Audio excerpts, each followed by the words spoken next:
हमसे पुजाने लगे हैं, मगरमच्छ आंसू बहाने लगे हैं और समाचार पत्रों में चाव आ गया है। लगता है फिर से चुनाव आ गया है।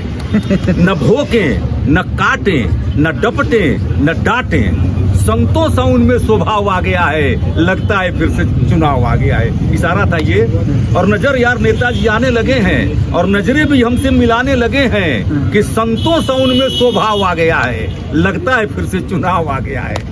लोगों ने इसको पसंद किया। इस बार तो बड़ा मुद्दा भी है सर बिहार में, नेताजी दिखते नहीं थे 5 साल। जी जी, ये तो लगभग हर जगह की समस्या होती है। पता नहीं ये कौन सी बीमारी हम लोग के यहाँ है ये कि वो नेता लोग प्रत्याशी जीतने के बाद वो लगता है शायद कुछ दिनों के लिए भूल जाते हैं। बहुत मेहनत करते हैं बेचारे, कुछ रेस्ट लेते हैं 1-2 साल तक, अब फिर तब पहुंचते हैं चुनाव के दौर पे। पहले के समय में नेताजी का मतलब सुभाष चंद्र बोस होता था और आज नेताजी का मतलब एक बार एक पिता को अपने बच्चे के बेटे के भविष्य की चिंता हुई कि ये बड़ा होकर क्या बनेगा। तो पिता ने क्या किया कि एकांत कक्ष में एक अभिनेत्री की अर्धनंगी तस्वीर टांग दी, एक दारू का बोतल रख दिया और एक गीता की प्रति रख दी और बेटे को उसमें घुसा दिया। बेटा घुसते उसने अभिनेत्री की तस्वीर को एक चुंबन लिया और उसके बाद से उसने दारू की बोतल खोला, 2 घूंट भरा और अंत में गीता को उठा करके कांख में दाबा और गंभीरता से बाहर निकल गया। उसके बाप ने घोषणा किया ये नेता बनेगा। तो ये परिस्थितियां गिरती चली जा रही हैं। एक हास्य कवि लिखा कि एक भ्रष्ट मंत्री के बंगले का कुत्ता वहाँ के भ्रष्ट राजनीतिक माहौल से उब गया, भागा सीधे गंदे नाले में डूब गया। साथी कुत्ते ने बचाया तो इस कुत्ते ने फरमाया अब और जुर्म नहीं सह सकते और एक ही बंगले में 2 एक साथ नहीं रह सकते। तो ये एक कहा में भी सर एक कवि मुझे थोड़ा सा याद नहीं आ रहा, उन्होंने कहा आने वाला है आने वाले हैं मदारी मेरे गांव में। राजेंद्र राजन मरहूम हो गए वो बेचारे, अभी कुछ दिन पहले काल कवलित हुए हैं। उनकी ये कविता बहुत प्रचलित हुई थी।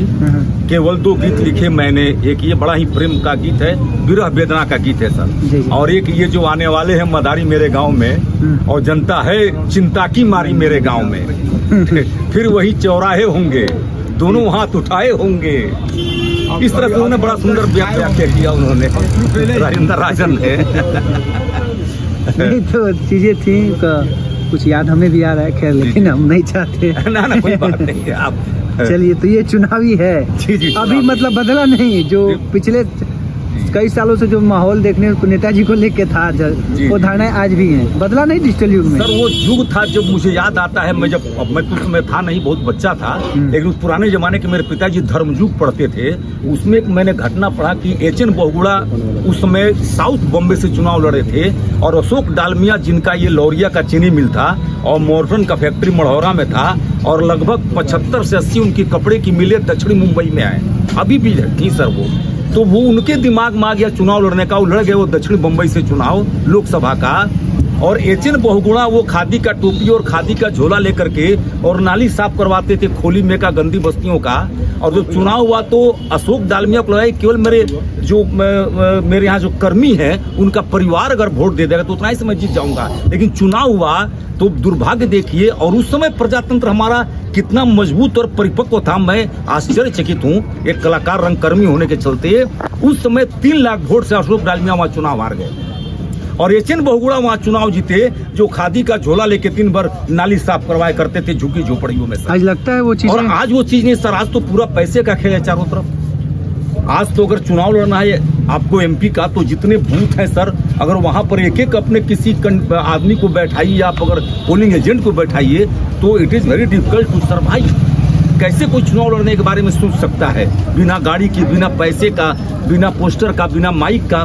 चुनाव इतना खर्चीला हो गया। अटल जी को लेकर एक चीज कहा गया था, शायद आपको याद भी होगा, अटल जी से एक इंटरव्यू में पूछा भी गया था कि चुनाव को क्या देखते, तो उन्होंने कहा था कि जिस दिन चुनाव महंगे हो जाएंगे, बड़ी बड़ी गाड़ियां या चीजें हो जाएंगी तो आप समझिएगा कि लोकतंत्र खतरे में आ गया। बिल्कुल बिल्कुल सर, बिल्कुल ऐसा कुछ था उनका वक्तव्य। बिल्कुल बिल्कुल। विश्व का सबसे बड़ा लोकतंत्र हमारा और विश्व का सबसे प्राचीन लोकतंत्र भारत ने दिया वैशाली गणराज्य 25 संघ को, और आज वही हम लोग क्या है अभी बिल्कुल नेता नहीं है। बच्चा सब के बारे में बोल रहा है। अब तो चुनाव अमीरों का ही सगल हो गया है और खेल हो गया है सर। अब समाज सेवी चुनाव लड़े तो वो बदलती परिस्थिति पर एक मेरा लेख मैंने लिखा था जो कि हिंदुस्तान पेपर ने छापा था, बापू तेरे देश में, और उसमें मैंने ये दिया था अपना, मैंने अनुभव लिखा था उसमें, जो मुझे समझ में आया था कि बदलती परिस्थितियों में जिस प्रजातंत्र, जिस जमहूरियत के लिए चीन के थिएनआनमेन चौक पर बीजिंग विश्वविद्यालय के 10,000 लड़के लड़कियों ने आंदोलन किया और वहाँ की माओवादी सरकार ने, वहाँ की कम्युनिस्ट सरकार ने उनके ऊपर टैंक चला दिया, हजारों बच्चे कुचल के मारे गए और आज तक चीन के उन नौजवानों को और लोगों को वहाँ वोट देने का अधिकार प्राप्त नहीं हुआ है। वोट देने के अधिकार को जिस शिद्दत से वहाँ के लोग महसूस करते हैं, उसकी कमी को शायद हमारे यहाँ के लोग उसको नहीं महसूस कर पाते हैं, क्योंकि अभी भी हमारे यहाँ चुनाव दारू और मुर्गा और जात और पात के नाम पर, मजहब और ईमान के नाम पर हो जाता है। तो ये स्थिति बड़ी समस्या है। ये चुनाव होता रहेगा, प्रजातंत्र है, चलता रहेगा, विश्व का सबसे बड़ा प्रजातंत्र, ये बड़े गर्व और गौरव की बात है। लेकिन प्रजातंत्र कितना सफल है, कितनी परिपक्वता आई हुई है प्रजातंत्र के अंदर, ये सवाल, ये सबसे बड़ा मुद्दा है सर। और इन चीज़ों के मामले में यूरोपियन कंट्री जो हैं हम लोग से बहुत आगे हैं, क्योंकि वहाँ वोटिंग, वहाँ का तो मुझे याद है ब्रिटेन का प्रधानमंत्री टोनी ब्लेयर, वो चुनाव हार गया और हारने के बाद वो लॉर्ड्स के मैदान में क्रिकेट देखने चला गया। हमारे यहाँ लोग चुनाव हार जाएंगे, पानी चढ़ने लगेगा उसके तो ये मनोवृत्ति जो है वो तो बदलने की आवश्यकता है सर। तो प्रजातंत्र है सब, लेकिन जरूरी है लोगों की मानसिकता बदले और चुनाव के महत्व को लोग, वोट के महत्व को, मतदान के महत्व को लोग समझें। ये केवल समाचार पत्रों तक, टीवी चैनलों तक और विद्यालय की पाठ्य पुस्तकों में ही सिमटा नहीं रहे, बल्कि वो जमीन पर आए और लोगों के अंदर वो जागरूकता फैले। तमाम एनजीओ और ये ट्रस्ट चल रहे हैं, ये सब लोग भी पता नहीं कितना पैसा सरकार से उठाते हैं, क्या करते हैं, लेकिन ये लोग भी अगर सही तरीके से घर घर जाके लोगों को जागरूक करते तो आज प्रजातंत्र का मतलब हमारे यहाँ गरीब जनता जो वोट के अधिकार को नहीं समझ पाती है और वोट को पैसे से बेच देती है, वोट को जात के नाम पर दे देती है, वोट को धर्म के नाम पर दे देती है, कम से कम वो तो सावधान और सतर्क हो ही जाती सर।